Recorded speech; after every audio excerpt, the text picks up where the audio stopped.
Collective security ਜਾਂ ਸਮੂਹਿਕ ਸੁਰੱਖਿਆ ਦਾ ਭਾਵ ਹੈ ਕਿ ਅੰਤਰਰਾਸ਼ਟਰੀ ਖੇਤਰ ਵਿੱਚ ਸ਼ਾਂਤੀ ਬਣਾ ਕੇ ਰੱਖਣਾ ਸਾਰੇ ਰਾਜਾਂ ਦੀ ਜ਼ਿੰਮੇਵਾਰੀ ਹੈ ਅਤੇ ਸਾਰੇ ਰਾਜਾਂ ਦੀ ਜ਼ਰੂਰਤ ਹੈ।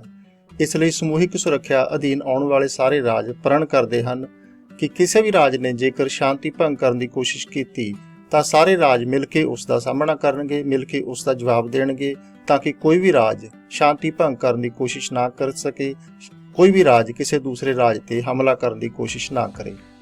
ਸਮੂਹਿਕ ਸੁਰੱਖਿਆ ਦੀ ਵਿਧੀ ਨੂੰ ਅਪਲਾਈ ਕਰਨ ਲਈ ਜ਼ਰੂਰੀ ਹੈ ਕਿ ਕੋਈ ਨਾ ਕੋਈ ਅੰਤਰਰਾਸ਼ਟਰੀ ਸੰਗਠਨ ਹੋਵੇ, ਉਸ ਸੰਗਠਨ ਦੇ ਅਧੀਨ ਹੀ ਸਮੂਹਿਕ ਸੁਰੱਖਿਆ ਅਪਲਾਈ ਕੀਤੀ ਜਾ ਸਕਦੀ ਹੈ।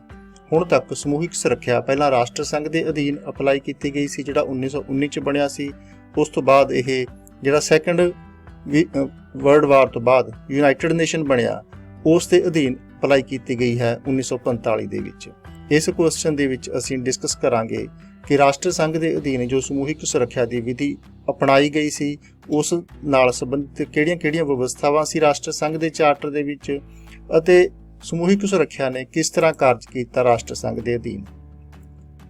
ਸਭ ਤੋਂ ਪਹਿਲਾਂ ਅਸੀਂ ਚਰਚਾ ਕਰਦੇ ਹਾਂ ਰਾਸ਼ਟਰ ਸੰਘ ਦੀ ਨੇ ਜੋ ਜ਼ਿੰਮੇਵਾਰੀ ਲਈ ਸੀ ਮੈਂਬਰ ਰਾਜਾਂ ਦੀ ਭੂਗੋਲਿਕ ਅਖੰਡਤਾ ਅਤੇ ਸੁਤੰਤਰਤਾ ਦੀ ਸੁਰੱਖਿਆ ਦੀ। ਰਾਸ਼ਟਰ ਸੰਘ ਦੇ ਚਾਰਟਰ ਦੇ ਆਰਟੀਕਲ 10 ਵਿੱਚ ਲਿਖਿਆ ਗਿਆ ਸੀ ਕਿ ਜਿੰਨੇ ਵੀ ਮੈਂਬਰ ਨੇ ਰਾਸ਼ਟਰ ਸੰਘ ਦੇ, ਕਿਉਂਕਿ ਸਾਰੇ ਰਾਜ ਮੈਂਬਰ ਨਹੀਂ ਬਣੇ ਸੀ, ਜਿੰਨੇ ਵੀ ਮੈਂਬਰ ਨੇ ਸਾਰੇ ਰਾਜਾਂ ਦੀ ਇਹ ਜ਼ਿੰਮੇਵਾਰੀ ਹੋਵੇਗੀ ਕਿ ਸਾਰੇ ਹੀ ਮੈਂਬਰ ਰਾਜਾਂ ਦੀ ਭੂਗੋਲਿਕ ਅਖੰਡਤਾ ਅਤੇ ਰਾਜਨੀਤਿਕ ਸੁਤੰਤਰਤਾ ਦਾ ਸਤਿਕਾਰ ਕਰਨ। ਸਾਰੇ ਰਾਜਾਂ ਦੀ ਜ਼ਿੰਮੇਵਾਰੀ ਹੋਵੇਗੀ ਕਿ ਸਾਰੇ ਮੈਂਬਰ ਰਾਜਾਂ ਦੀ ਬਾਹਰਲੇ ਕਿਸੇ ਵੀ ਹਮਲੇ ਤੋਂ ਸਮੂਹਿਕ ਤੌਰ ਤੇ ਸਾਂਝੇ ਤੌਰ ਤੇ ਰੱਖਿਆ ਕਰਨਗੇ। ਕਿਸੇ ਵੀ ਰਾਜ ਵਿਰੁੱਧ ਜੇ ਕੋਈ ਹਮਲਾ ਹੁੰਦਾ ਹੈ ਤਾਂ ਰਾਸ਼ਟਰ ਸੰਘ ਇਸ ਹਮਲੇ ਦਾ ਸਾਹਮਣਾ ਕਿਸ ਤਰ੍ਹਾਂ ਕਰਨਾ ਹੈ, ਕਿਸ ਤਰ੍ਹਾਂ ਕਾਰਵਾਈ ਕਰਨੀ ਹੈ ਹਮਲੇ ਨੂੰ ਰੋਕਣ ਲਈ, ਸਾਰਿਆਂ ਨੇ ਆਪਣੀ ਸ਼ਕਤੀ ਨੂੰ ਸਮੂਹਿਕ ਤੌਰ ਤੇ ਕਿਸ ਤਰ੍ਹਾਂ ਵਰਤਣਾ ਹੈ, ਰਾਸ਼ਟਰ ਸੰਘ ਇਸ ਸੰਬੰਧੀ ਸਲਾਹ ਮਸ਼ਵਰਾ ਦੇਵੇਗਾ। ਸ਼ਾਂਤੀ ਕਾਇਮ ਰੱਖਣਾ ਸੰਘ ਨੇ ਆਪਣੇ ਸਿਰ ਜ਼ਿੰਮੇਵਾਰੀ ਲਈ ਸੀ, ਨਾ ਕੇਵਲ ਮੈਂਬਰ ਰਾਜਾਂ ਦੀ ਬਲਕਿ ਦੂਸਰੇ ਰਾਜਾਂ ਦੁਆਰਾ ਵੀ ਸ਼ਾਂਤੀ ਬਣਾ ਕੇ ਰੱਖਣਾ ਸੰਘ ਨੇ ਆਪਣੇ ਸਿਰ ਜ਼ਿੰਮੇਵਾਰੀ ਲਈ ਸੀ, ਤਾਂ ਕਿ ਸ਼ਾਂਤੀ ਭੰਗ ਹੋਣ ਦੇ ਚਾਂਸ ਹੀ ਨਾ ਹੋਣ, ਨਾ ਸੰਘ ਦੇ ਮੈਂਬਰਾਂ ਵੱਲੋਂ ਤੇ ਨਾ ਹੀ ਕਿਸੇ ਬਾਹਰਲੇ ਰਾਸ਼ਟਰ ਵੱਲੋਂ। ਇਸ ਲਈ ਜੋ ਸੰਘ ਦਾ ਚਾਰਟਰ ਸੀ, ਪ੍ਰਤਿੱਗਿਆ ਪੱਤਰ ਸੀ, ਉਸ ਦੀ ਧਾਰਾ 11 ਵਿੱਚ ਲਿਖਿਆ ਗਿਆ ਸੀ ਕਿ ਭਾਵੇਂ ਕਿਸੇ ਮੈਂਬਰ ਰਾਜ ਤੇ ਤੁਰੰਤ ਪ੍ਰਭਾਵ ਨਾ ਵੀ ਪੈਂਦਾ ਹੋਵੇ, ਪਰ ਫਿਰ ਵੀ ਕੋਈ ਯੁੱਧ ਜਾਂ ਯੁੱਧ ਲਈ ਖਤਰਾ ਪੈਦਾ ਹੁੰਦਾ ਹੈ ਤਾਂ ਸੰਘ ਲਈ ਉਹ ਚਿੰਤਾ ਦਾ ਵਿਸ਼ਾ ਹੋਵੇਗਾ। ਭਾਵ ਜੇ ਕੋਈ ਗੈਰ ਮੈਂਬਰ ਵੀ ਇਸ ਤਰ੍ਹਾਂ ਦੀਆਂ ਗਤੀਵਿਧੀਆਂ ਕਰਦਾ ਹੈ ਕਿ ਯੁੱਧ ਸ਼ੁਰੂ ਹੋ ਸਕਦਾ ਹੈ, ਯੁੱਧ ਛਿੜ ਸਕਦਾ ਹੈ, ਤਾਂ ਰਾਸ਼ਟਰ ਸੰਘ ਇਸ ਸੰਬੰਧੀ ਸੋਚ ਵਿਚਾਰ ਕਰੇਗਾ ਕਿ ਇਸ ਖਤਰੇ ਨਾਲ ਕਿਸ ਤਰ੍ਹਾਂ ਨਜਿੱਠਿਆ ਜਾਣਾ ਚਾਹੀਦਾ ਹੈ। ਤੇ ਜੇਕਰ ਅਜਿਹਾ ਹੁੰਦਾ ਹੈ ਤਾਂ ਸੰਘ ਕੋਈ ਵੀ ਇਸ ਤਰ੍ਹਾਂ ਦਾ ਕਦਮ ਉਠਾ ਸਕਦਾ ਹੈ ਜਿਹੜਾ ਸੰਘ ਰਾਜਾਂ ਵਿਚਕਾਰ ਸ਼ਾਂਤੀ ਕਾਇਮ ਰੱਖਣ ਲਈ ਜ਼ਰੂਰੀ ਸਮਝੇ। ਅਤੇ ਜੇਕਰ ਕੋਈ ਸੰਕਟ ਕਾਲ ਆਉਂਦਾ ਹੈ ਤਾਂ ਕਿਸੇ ਵੀ ਮੈਂਬਰ ਦੀ ਬੇਨਤੀ ਤੇ ਸੰਘ ਦੀ ਵਿਸ਼ੇਸ਼ ਮੀਟਿੰਗ ਬੁਲਾਈ ਜਾ ਸਕਦੀ ਹੈ। ਚੌਥੀ ਵਿਵਸਥਾ ਸੀ ਸਾਰੇ ਮੈਂਬਰ ਰਾਜਾਂ ਨੂੰ ਇਹ ਵੀ ਅਧਿਕਾਰ ਸੀ ਕਿ ਕਿਸੇ ਵੀ ਐਸੇ ਘਟਨਾਕ੍ਰਮ ਬਾਰੇ ਜਿਹੜਾ ਉਹਨਾਂ ਨੂੰ ਲੱਗਦਾ ਹੈ ਕਿ ਉਹ ਸ਼ਾਂਤੀ ਨੂੰ ਭੰਗ ਕਰ ਸਕਦਾ ਹੈ ਆਉਣ ਵਾਲੇ ਸਮੇਂ ਵਿੱਚ, ਸੰਘ ਨੂੰ ਇਸ ਦੀ ਜਾਣਕਾਰੀ ਦੇ ਸਕਦੇ ਸਨ। ਤੀਸਰੀ ਵਿਵਸਥਾ ਸੀ ਮੈਂਬਰ ਰਾਜਾਂ ਦੇ ਵਿਚਕਾਰ ਵਿਵਾਦਾਂ ਦਾ ਨਿਪਟਾਰਾ ਕਿਸ ਤਰ੍ਹਾਂ ਹੋਵੇਗਾ। ਸੰਘ ਦੇ ਚਾਰਟਰ ਦੇ ਆਰਟੀਕਲ 12 ਵਿੱਚ ਕਿਹਾ ਗਿਆ ਸੀ ਕਿ ਸੰਘ ਦੇ ਮੈਂਬਰ ਰਾਜਾਂ ਵਿਚਕਾਰ ਜੇਕਰ ਕੋਈ ਇਸ ਤਰ੍ਹਾਂ ਦਾ ਵਿਵਾਦ ਪੈਦਾ ਹੋ ਜਾਂਦਾ ਹੈ ਜਿਹੜਾ ਸ਼ਾਂਤੀ ਲਈ ਖਤਰਾ ਬਣ ਸਕਦਾ ਹੈ ਆਉਣ ਵਾਲੇ ਸਮੇਂ ਵਿੱਚ, ਤਾਂ ਅਜਿਹੇ ਵਿਵਾਦ ਨੂੰ ਤੁਰੰਤ ਜਾਂ ਤਾਂ ਸਾਲਸੀ ਲਈ, ਸਾਲਸੀ ਦਾ ਭਾਵ ਹੈ ਵਿਚੋਲਗੀ ਜਾਂ ਆਰਬਿਟ੍ਰੇਸ਼ਨ, ਅਤੇ ਜਾਂ ਫਿਰ ਪੜਤਾਲ ਕਰਨ ਲਈ, ਇਨਵੈਸਟੀਗੇਸ਼ਨ ਲਈ, ਦੋਹਾਂ ਚੋਂ ਕਿਸੇ ਵੀ ਇੱਕ ਕੰਮ ਲਈ ਸੰਘ ਦੀ ਪਰਿਸ਼ਦ ਨੂੰ ਸੌਂਪ ਦਿੱਤਾ ਜਾਵੇਗਾ। ਜੇ ਸੰਘ ਦੀ ਪਰਿਸ਼ਦ ਹੈ ਉਸ ਦਾ ਸਟੇਟਸ ਲਗਭਗ ਉਹੀ ਸੀ ਜੋ ਵਰਤਮਾਨ ਸਮੇਂ ਯੂਨਾਈਟਿਡ ਨੇਸ਼ਨ ਦੀ ਸਿਕਿਉਰਿਟੀ ਕੌਂਸਲ ਦਾ ਹੈ। ਅਤੇ ਇਹ ਵੀ ਫੈਸਲਾ ਕੀਤਾ ਗਿਆ ਸੀ ਕਿ ਜਦੋਂ ਤੱਕ ਸਾਲਸਾਂ ਦਾ ਫੈਸਲਾ ਨਹੀਂ ਆਉਂਦਾ ਜਾਂ ਪਰਿਸ਼ਦ ਦੀ ਰਿਪੋਰਟ ਨਹੀਂ ਆਉਂਦੀ, ਉਸ ਤੋਂ ਬਾਅਦ ਵੀ 3 ਮਹੀਨੇ ਤੱਕ ਕੋਈ ਰਾਜ ਵਿਵਾਦ ਨੂੰ ਨਿਪਟਾਉਣ ਲਈ, ਵਿਵਾਦ ਨੂੰ ਖਤਮ ਕਰਨ ਲਈ ਯੁੱਧ ਦਾ ਸਹਾਰਾ ਨਹੀਂ ਲਏਗਾ। ਤੇ ਜੇ ਕੋਈ ਸਾਲਸੀ ਫੈਸਲਾ, ਵਿਚੋਲਗੀ ਵਾਲਾ ਫੈਸਲਾ ਹੋ ਜਾਂਦਾ ਹੈ ਤਾਂ ਉਸ ਤੋਂ ਬਾਅਦ ਕੀ ਕੀਤਾ ਜਾਵੇਗਾ। ਆਰਟੀਕਲ 13 ਦੇ ਵਿੱਚ ਲਿਖਿਆ ਗਿਆ ਸੀ ਕਿ ਸਾਰੇ ਮੈਂਬਰ ਪ੍ਰਤਿੱਗਿਆ ਕਰਦੇ ਹਨ ਕਿ ਕਿਸੇ ਵੀ ਸਾਲਸੀ ਫੈਸਲੇ ਨੂੰ ਉਹ ਪੂਰੀ ਇਮਾਨਦਾਰੀ ਨਾਲ ਲਾਗੂ ਕਰਨਗੇ, ਤੇ ਸੰਘ ਦਾ ਕੋਈ ਵੀ ਮੈਂਬਰ ਰਾਜ ਕਿਸੇ ਹੋਰ ਮੈਂਬਰ ਰਾਜ ਵਿਰੁੱਧ ਉਦੋਂ ਤੱਕ ਕੋਈ ਯੁੱਧ ਨਹੀਂ ਛੇੜੇਗਾ ਜਦੋਂ ਤੱਕ ਉਹ ਮੈਂਬਰ ਰਾਜ ਹੈ ਜਿਹੜਾ ਉਹ ਸਾਲਸੀ ਫੈਸਲੇ ਤੇ ਚੱਲ ਰਿਹਾ ਹੈ, ਸਾਲਸੀ ਫੈਸਲੇ ਨੂੰ ਮੰਨ ਰਿਹਾ ਹੈ। ਤੇ ਸਾਲਸੀ ਫੈਸਲਾ ਜੇਕਰ ਨਹੀਂ ਮੰਨਿਆ ਜਾਂਦਾ ਤਾਂ ਅਜਿਹੀ ਸੂਰਤ ਵਿੱਚ ਜਿਹੜੀ ਪ੍ਰੀਸ਼ਦ ਬਣੀ ਸੀ ਰਾਸ਼ਟਰ ਸੰਘ ਦੀ, ਉਸ ਨੇ ਇਹ ਫੈਸਲਾ ਕਰਨਾ ਸੀ ਕਿ ਸਾਲਸੀ ਫੈਸਲੇ ਨੂੰ ਲਾਗੂ ਕਰਵਾਉਣ ਲਈ ਕਿਹੜੇ-ਕਿਹੜੇ ਸਟੈਪ ਚੁੱਕੇ ਜਾਣੇ ਬਣਦੇ ਨੇ। ਸੰਘ ਦੇ ਚਾਰਟਰ ਵਿੱਚ ਇਹ ਵੀ ਵਿਵਸਥਾ ਸੀ ਕਿ ਜੇਕਰ ਕੋਈ ਰਾਜ ਯੁੱਧ ਸ਼ੁਰੂ ਕਰ ਦਿੰਦਾ ਹੈ ਤਾਂ ਫਿਰ ਕੀ ਕੀਤਾ ਜਾਏਗਾ। ਸਭ ਤੋਂ ਮਹੱਤਵਪੂਰਨ ਆਰਟੀਕਲ ਸੀ ਕਲੈਕਟਿਵ ਸਿਕਿਉਰਿਟੀ ਨੂੰ ਅਪਲਾਈ ਕਰਨ ਨਾਲ ਸੰਬੰਧਿਤ ਸੰਘ ਦੇ ਚਾਰਟਰ ਦੇ ਵਿੱਚ ਆਰਟੀਕਲ 16। ਇਸ ਵਿੱਚ ਲਿਖਿਆ ਗਿਆ ਸੀ ਕਿ ਜੇਕਰ ਕੋਈ ਰਾਜ, ਜਿਹੜੀਆਂ ਅਸੀਂ ਪਹਿਲਾਂ ਵਿਧੀਆਂ ਡਿਸਕਸ ਕੀਤੀਆਂ ਨੇ, ਸਾਲਸੀ ਜਾਂ ਪੜਤਾਲ, ਇਹਨਾਂ ਨਾਲ ਆਪਣਾ ਵਿਵਾਦ ਨਿਪਟਾਉਣ ਦੀ ਬਜਾਏ ਆਪਣਾ ਵਿਵਾਦ ਨਿਪਟਾਉਣ ਲਈ ਕਿਸੇ ਦੂਸਰੇ ਰਾਜ ਤੇ ਹਮਲਾ ਕਰ ਦਿੰਦਾ ਹੈ ਤੇ ਜਿਸ ਰਾਜ ਤੇ ਹਮਲਾ ਕੀਤਾ ਗਿਆ ਹੈ ਉਹ ਰਾਜ ਰਾਸ਼ਟਰ ਸੰਘ ਦਾ ਮੈਂਬਰ ਹੈ, ਤਾਂ ਅਜਿਹੇ ਹਮਲੇ ਨੂੰ ਸਾਰੇ ਮੈਂਬਰ ਰਾਜਾਂ ਦੇ ਵਿਰੁੱਧ ਹਮਲਾ ਸਮਝਿਆ ਜਾਵੇਗਾ ਤੇ ਸਾਰੇ ਰਾਜ ਨੇ ਜਿਹੜੇ ਮਿਲ ਕੇ ਉਸ ਹਮਲੇ ਦਾ ਜਵਾਬ ਦੇਣਗੇ। ਸਭ ਤੋਂ ਪਹਿਲਾਂ ਜਿਹੜਾ ਹਮਲਾਵਰ ਰਾਜ ਹੈ ਉਸ ਦੇ ਵਿਰੁੱਧ ਤੁਰੰਤ ਆਰਥਿਕ ਅਤੇ ਵਪਾਰਕ ਪਾਬੰਦੀਆਂ ਲਾਈਆਂ ਜਾਣਗੀਆਂ। ਸੰਘ ਦੀ ਪ੍ਰੀਸ਼ਦ ਮੈਂਬਰ ਰਾਜਾਂ ਨੂੰ ਸਲਾਹ ਦੇਵੇਗੀ ਕਿ ਸੰਘ ਦੇ ਪ੍ਰਤੀਗਿਆ ਪੱਤਰ ਦੀ ਰਾਖੀ ਲਈ, ਜਾਂ ਅਸੀਂ ਕਹਿ ਲਈਏ ਕਿ ਕਲੈਕਟਿਵ ਸਿਕਿਉਰਿਟੀ ਨੂੰ ਅਪਲਾਈ ਕਰਨ ਲਈ ਜਿਹੜੀ ਸੈਨਾ ਤਿਆਰ ਕੀਤੀ ਜਾਣੀ ਹੈ, ਸੈਨਾ ਦਾ ਗਠਨ ਕੀਤਾ ਜਾਣਾ ਹੈ, ਉਸ ਵਿੱਚ ਮੈਂਬਰ ਰਾਜ ਕਿੰਨਾ ਆਪਣਾ ਯੋਗਦਾਨ ਪਾਉਣਗੇ। ਅਤੇ ਸੰਘ ਨੇ ਜਿਹੜੀ ਇਹ ਕਾਰਵਾਈ ਕਰਨੀ ਸੀ ਕਲੈਕਟਿਵ ਸਿਕਿਉਰਿਟੀ ਦੀ, ਹਮਲਾਵਰ ਰਾਜ ਦਾ ਮਿਲ ਕੇ ਜਵਾਬ ਦੇਣਾ ਸੀ, ਉਸ ਦੀਆਂ ਗਤੀਵਿਧੀਆਂ ਨੂੰ ਸਹੀ ਰੂਪ ਨਾਲ ਚਲਾਉਣ ਲਈ, ਸੁਚਾਰੂ ਰੂਪ ਨਾਲ ਚਲਾਉਣ ਲਈ ਸਾਰੇ ਮੈਂਬਰ ਰਾਜਾਂ ਦੀ ਜ਼ਿੰਮੇਵਾਰੀ ਸੀ ਕਿ ਉਹ ਰਾਸ਼ਟਰ ਸੰਘ ਦੀਆਂ ਸੈਨਾਵਾਂ ਨੂੰ ਕੋਈ ਅੜਿੱਕਾ ਨਹੀਂ ਲਾਉਣਗੇ, ਆਪੋ ਆਪਣੇ ਖੇਤਰ ਦੇ ਵਿੱਚ ਉਸ ਨੂੰ ਲਾਂਘਾ ਦੇਣਗੇ। ਸੰਘ ਦੇ ਚਾਰਟਰ ਵਿੱਚ ਉਹਨਾਂ ਵਿਵਾਦਾਂ ਸੰਬੰਧੀ ਵੀ ਵਿਵਸਥਾਵਾਂ ਕੀਤੀਆਂ ਗਈਆਂ ਸੀ ਜਿਹੜੇ ਉਹਨਾਂ ਰਾਜਾਂ ਵਿਚਕਾਰ ਹੋਣ ਜਿਹੜੇ ਸੰਘ ਦੇ ਮੈਂਬਰ ਨਹੀਂ ਬਣੇ ਸੀ, ਜਾਂ ਉਹਨਾਂ ਚੋਂ ਕਿਸੇ ਰਾਜ ਦਾ ਸੰਘ ਦੇ ਕਿਸੇ ਮੈਂਬਰ ਰਾਜ ਨਾਲ ਜੇ ਕੋਈ ਵਿਵਾਦ ਹੋ ਜੇ ਫਿਰ ਕੀ ਕੀਤਾ ਜਾਵੇਗਾ। ਇਹ ਵਿਵਸਥਾਵਾਂ ਨੇ ਜਿਹੜੀਆਂ ਸੰਘ ਦੇ ਚਾਰਟਰ ਦੇ ਆਰਟੀਕਲ 17 ਵਿੱਚ ਕੀਤੀਆਂ ਗਈਆਂ ਸੀ। ਇਹਨਾਂ ਚੋਂ ਪਹਿਲੀ ਵਿਵਸਥਾ ਸੀ ਕਿ ਅਜਿਹੇ ਰਾਜਾਂ ਨੂੰ ਸੱਦਾ ਦਿੱਤਾ ਜਾਵੇਗਾ ਕਿ ਆਪਣੇ ਵਿਵਾਦ ਦਾ ਹੱਲ ਸ਼ਾਂਤੀਪੂਰਵਕ ਤਰੀਕੇ ਨਾਲ ਕਰਨ। ਕਿਹੜੇ ਤਰੀਕੇ ਨਾਲ ਵਿਵਾਦ ਦਾ ਹੱਲ ਕੀਤਾ ਜਾ ਸਕਦਾ ਸੀ?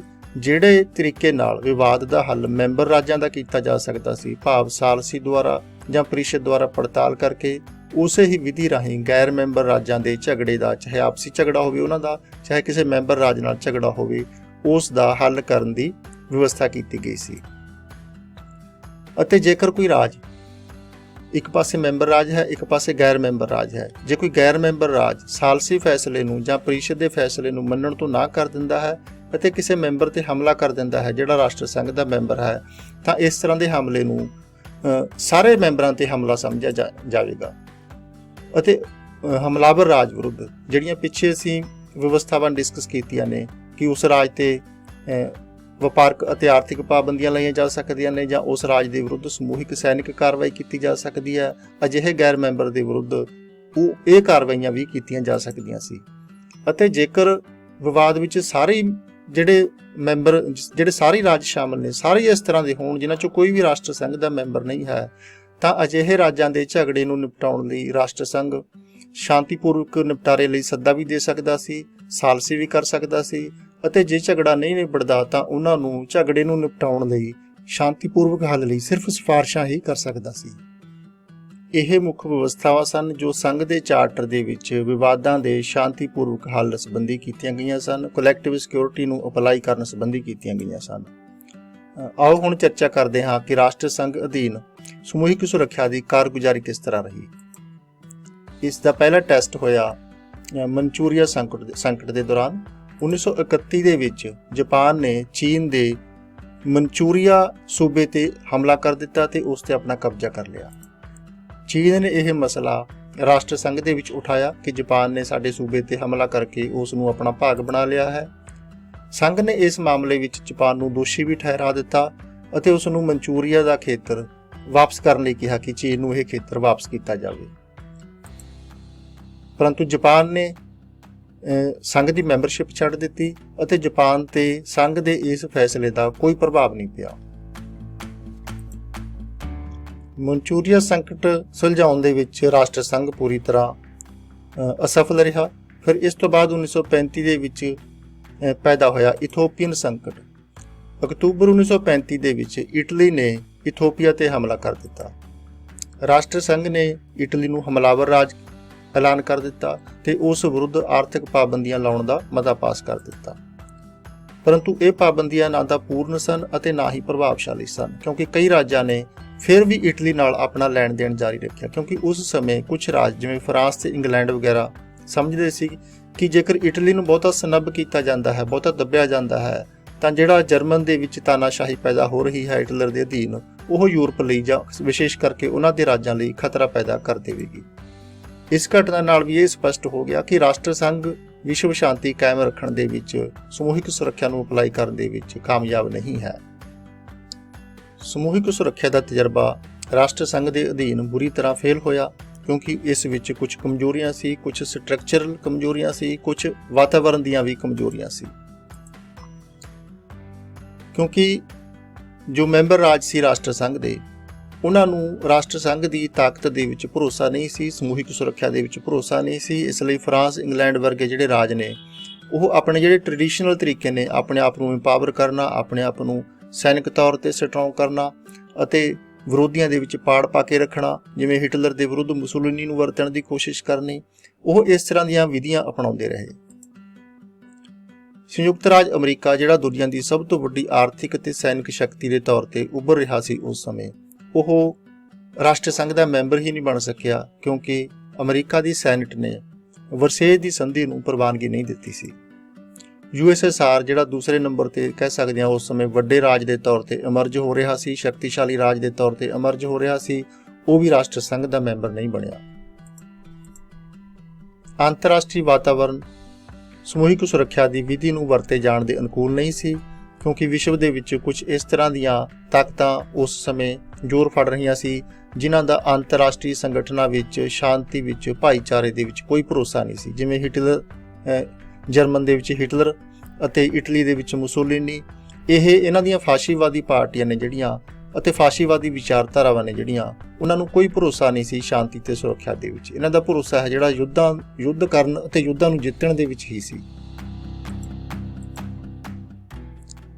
ਇਸ ਲਈ ਇਹਨਾਂ ਸਾਰੇ ਕਾਰਨਾਂ ਕਰਕੇ ਸਮੂਹਿਕ ਸੁਰੱਖਿਆ ਦਾ ਤਜਰਬਾ ਪੂਰੀ ਤਰ੍ਹਾਂ ਫੇਲ ਰਿਹਾ ਰਾਸ਼ਟਰ ਸੰਘ ਦੇ ਅਧੀਨ।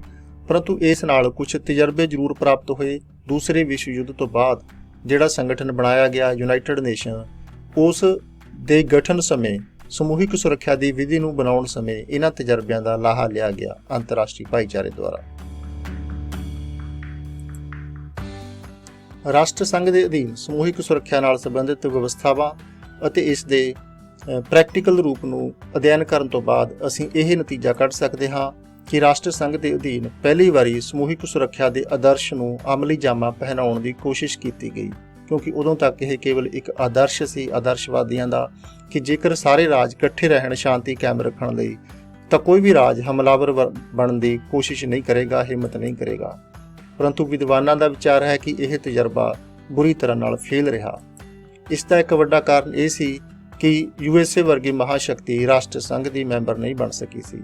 ਇਸ ਲਈ ਜੇਕਰ ਕਿਸੇ ਰਾਜ ਦੇ ਵਿਰੁੱਧ ਆਰਥਿਕ ਪਾਬੰਦੀਆਂ ਲਗਾ ਵੀ ਦਿੱਤੀਆਂ ਜਾਂਦੀਆਂ ਸੀ, ਤਾਂ ਅਮਰੀਕਾ ਨਾਲ ਉਸ ਰਾਜ ਦਾ ਵਪਾਰ ਚੱਲਦਾ ਰਹਿੰਦਾ ਸੀ। ਅਗਲੀ ਕਮੀ ਸੀ ਰਾਸ਼ਟਰ ਸੰਘ ਦੇ ਅਧੀਨ ਸਮੂਹਿਕ ਸੁਰੱਖਿਆ ਦੇ ਵਿੱਚ ਫੈਸਲੇ ਲੈਣ ਦੀ ਪ੍ਰਕਿਰਿਆ ਸਹੀ ਨਹੀਂ ਸੀ। ਸਮੂਹਿਕ ਸੁਰੱਖਿਆ ਨੂੰ ਅਪਲਾਈ ਕਰਨ ਲਈ ਜ਼ਰੂਰੀ ਸੀ ਕਿ ਸਾਰੇ ਮੈਂਬਰ ਸਹਿਮਤ ਹੋਣ। ਜੇ ਇੱਕ ਮੈਂਬਰ ਵੀ ਸਹਿਮਤ ਨਾ ਹੋਵੇ ਤਾਂ ਮਤਾ ਪਾਸ ਨਹੀਂ ਹੋ ਸਕਦਾ ਸੀ। ਇਸ ਲਈ ਮਨਚੂਰੀਅਨ ਸੰਕਟ ਦੇ ਵਿੱਚ ਜਦੋਂ ਪਰਿਸ਼ਦ ਦੇ ਵਿੱਚ ਮਤਾ ਲਿਆਂਦਾ ਗਿਆ ਜਾਪਾਨ ਦੇ ਖਿਲਾਫ, ਤਾਂ ਜਾਪਾਨ ਨੇ ਹੀ ਉਸ ਮਤੇ ਨੂੰ ਵੀਟੋ ਕਰ ਦਿੱਤਾ। ਪਰੰਤੂ ਅਸੀਂ ਇਹ ਕਹਿ ਸਕਦੇ ਹਾਂ ਕਿ ਰਾਸ਼ਟਰ ਸੰਘ ਦੇ ਅਧੀਨ ਸਮੂਹਿਕ ਸੁਰੱਖਿਆ ਦੀ ਸ਼ੁਰੂਆਤ ਜ਼ਰੂਰ ਹੋਈ। ਇਸ ਵਿੱਚ ਜਿਹੜੀਆਂ ਕਮੀਆਂ ਪੇਸ਼ੀਆਂ ਰਹਿ ਗਈਆਂ ਸੀ, ਉਹ ਯੂਨਾਈਟਿਡ ਨੇਸ਼ਨ ਦੇ ਅਧੀਨ ਦੂਰ ਕਰਨ ਦੀ ਕੋਸ਼ਿਸ਼ ਕੀਤੀ ਗਈ ਅਤੇ ਸਮੂਹਿਕ ਸੁਰੱਖਿਆ ਕਾਫੀ ਹੱਦ ਤੱਕ ਅੰਤਰਰਾਸ਼ਟਰੀ ਸ਼ਾਂਤੀ ਨੂੰ ਬਹਾਲ ਰੱਖਣ ਦੇ ਵਿੱਚ, ਕਾਇਮ ਰੱਖਣ ਦੇ ਵਿੱਚ ਆਪਣੀ ਭੂਮਿਕਾ ਨਿਭਾ ਰਹੀ ਹੈ। ਬਹੁਤ ਬਹੁਤ ਧੰਨਵਾਦ। Good luck.